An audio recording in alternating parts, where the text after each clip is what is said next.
Okay, it is 2 a.m. on the dot Sunday morning.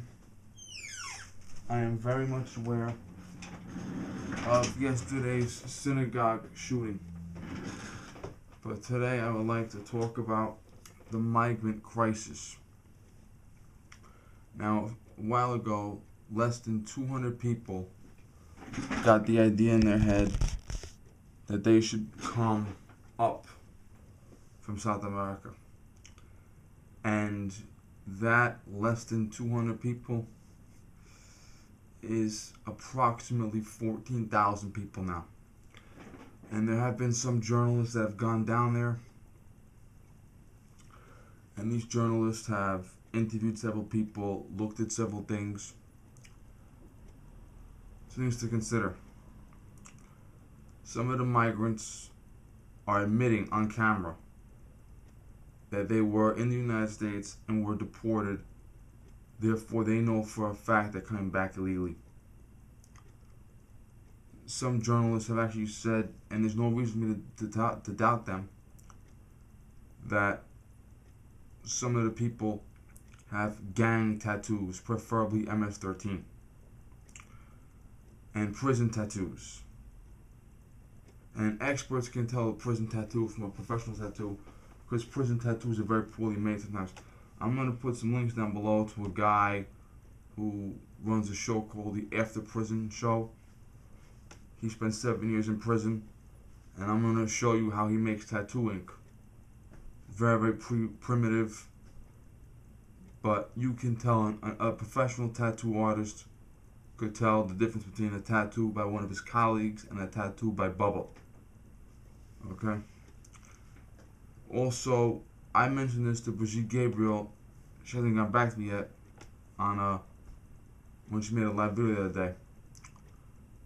If you have a guy in one of these countries that's wanted for anything from shoplifting to murder, and he sees an entire plethora of people walking north, couldn't he just slip into the crowd? Another thing to consider. These people are going to be on the road for approximately 4 months. A couple guys are taking buses, a couple guys are taking rowboats, but for the most part they're walking because they're afraid they get on a bus or a train or whatever, the governments will shut them down. So most of them are walking. So these people are outside, or will be outside, for approximately 4 months. Which means they're sleeping outside, they're going to the bathroom outside, they're probably not washing their hands when they eat, they're not bathing.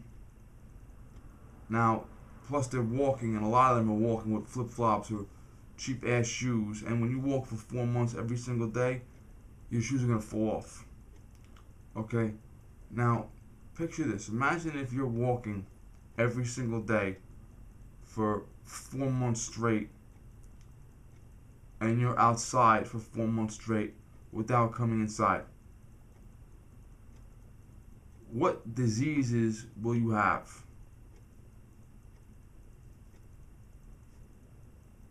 Lice, cold, flu, pneumonia, tuberculosis, dysentery, foot infections. Okay, these guys coming across the border, if they can get into the country, I would not be the least bit surprised if every single one of that 14,000 had some type of illness. Couple that with the fact that the country they're coming from doesn't have a lot of good health care anyway. And they're all going to California because California has publicly said they'll give anybody full health care. And California has said they give driver's licenses to illegals.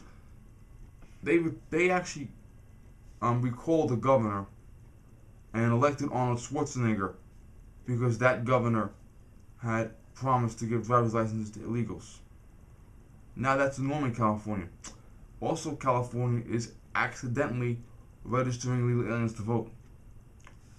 Okay, And a lot of them are saying, fuck Trump, and a lot of them are carrying the nation's flag they're fleeing from, and they're claiming refugee status. Here's the problem with that. International law says to claim refugee status, you go to the next country over. So all these guys in South America coming all the way up, and all the guys in the Middle East that go all the way to Europe, that's not true refugee status. And there were guys in the Middle East and Africa that were in countries that did not have a refugee crisis, but they said, hey, all these guys are sneaking into Europe, now's our chance. Okay? And how many guys are with ISIS, or you never know, some of these guys might be Middle Easterns. Okay? Remember that slang term the Border Patrol uses, OTM, other than Mexican, which means they're further south than Mexico or from some other part of the world they came in. Now, in order for you to claim refugee status, you have to go one country over. And once you get to that country is required to give you your human rights. Your human rights are food, medical attention, clothing, and shelter. Now, as far as lawyers, trials, free speech, religion, that's American right, okay? World rights, international rights are food, clothing, medical attention, and shelter. Like in prison. That's what you get when you go to prison. That, and that's it. Okay? So, they have a right to set up refugee camps and give you food, clothing, medical attention, and shelter. Which could be tents, flip-flops, shorts, and a t-shirt. And a doctor. Okay? If your country gets better, and these are like if civil wars break out, or if dictators are committing mass murder, if your country's situation improves, the host country has the right to ask you to go home. If you choose to enter into that host country as an immigrant, the host country has the right to set the guidelines for you. And those guidelines typically are submitting to a full medical exam to make sure that you don't have any diseases, filling out a ton of paperwork, answering a million questions. Sebastian Gorka, the terrorism expert on Fox News, when his family refugeed to the United States, they had to answer a million different questions, a million different times, to make sure their answers didn't change. They have a right to scan your entire body for any gang tattoo, prison tattoo, or other marking that might distinguish you. They have a right to run fingerprints, photographs, and DNA through any law enforcement database in the world. Scotland Yard, FBI, MI6, MI5, Mounties, okay, CIA, Interpol, to make sure you're not a wanted criminal. If you are a wanted criminal, they're obligated to send you back for extradition. Okay? Once you pass all your screenings, they have a right to make you learn their language. They have a right to make children, United States is 16 and under, attend school. They have a right to make adults work. They have a right to exempt you from welfare, food stamps, or any other program. Okay? And if you fuck up, they have a right to deport you. Now in America, we had the Cold War, and you had the Soviet Union, you had Romania, and we had defectors. And I remember when I was in 4th grade, we had a girl from Yugoslavia. And everybody had a Romanian kid or a Russian kid in their class. We all remember that shit. My guys do, my generation up. In fact, my favorite gymnast, Diane Moceanu, first generation American, her parents were Romanian defects. And Romania was worse than Soviet Union. Okay. So, now during the Cold War, there were guys who would literally sneak out of the Soviet Union or sneak out of Romania, and they would make their way to Switzerland or England to declare refugee status, or political prisoner status, or asylum or some shit. There were guys that were sent to Canada or sent to America for business and said, fuck you, we ain't going back. Some famous examples are the ballet dancer Baryshnikov from defected to Canada. He was in Canada for ballet shit, and he said, fuck that, I'm not going back. Another example is Bella and Marta Caroli. Yeah, the wonderful people we know. They were in America on business in a hotel room, and they said, fuck the Romanians, we're not going back. When you claimed that type of status back in the 80s, 90s, whatever the fuck it was in the Cold War, 50s, 60s, whatever, you know, you get the point. You had to go to either the State Department, immigration, a consulate, or an embassy, and say, I am a Soviet defector, I am a Romanian defector, I claim asylum. And they would ask you a million questions to make sure you're not a communist spy. They would ask you if you had any information to give them. Maybe you work in a factory and your factory is making a fucking bomb. Maybe you work in a bar and the secret police come and get drunk and violently torture. Maybe the army parades past your house. Maybe you have an uncle who was tortured or someone who was hanged in public. Any type of information you could give them to help out with intelligence gathering, they would ask you that.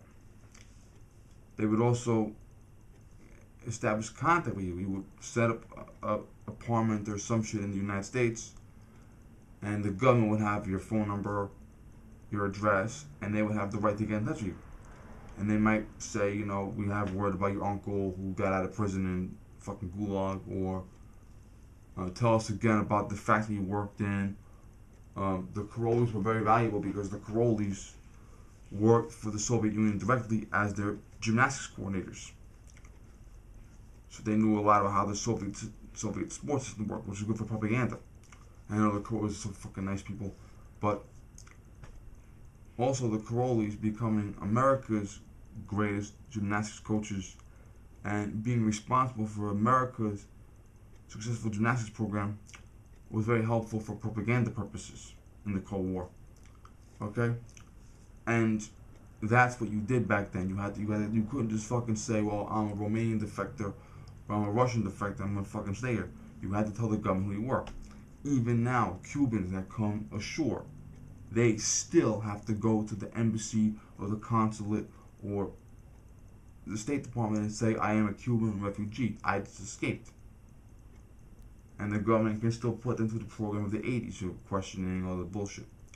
Now, if you fucked up, maybe if you robbed a bank, maybe if you ended up, you know, trying to forge a transcript to get forge documents to go on welfare, maybe you were caught using a fake social security card, okay?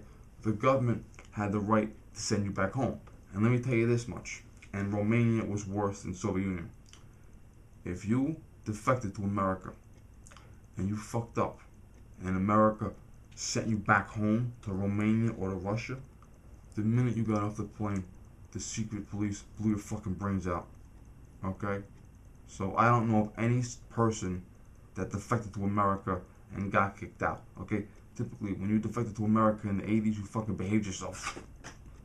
Okay? Another thing to be concerned about. The asylum seekers, there's a 3-year backlog.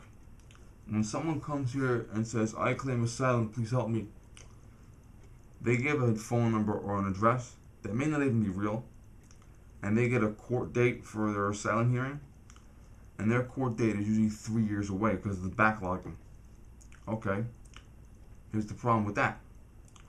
For that 3-year period, they're living in America. What are they doing here? Are they collecting welfare? Are they collecting food stamps? Are they joining a gang? Are they planning to blow up a fucking building? I mean, what are they doing here? And at the end of that 3 years, only 3% of the guys show up for their hearing. Okay? So you got the other 97% of guys come here, say, I claim asylum, disappear into the crowd, and they're never seen ever again. Okay? This is a fucking crisis. And if you're not concerned, you're a fucking idiot. Okay? These guys, I guarantee you, if you were to go to the border and tell these 14,000 guys everything I just said about medical exam, tattoo exam, learning English, getting a job, being in school, filling out paperwork, undergoing a background check, I guarantee you out of that 14,000, I guarantee you, you wouldn't have 24 guys that didn't turn around and walk away. Guarantee you. Thank you.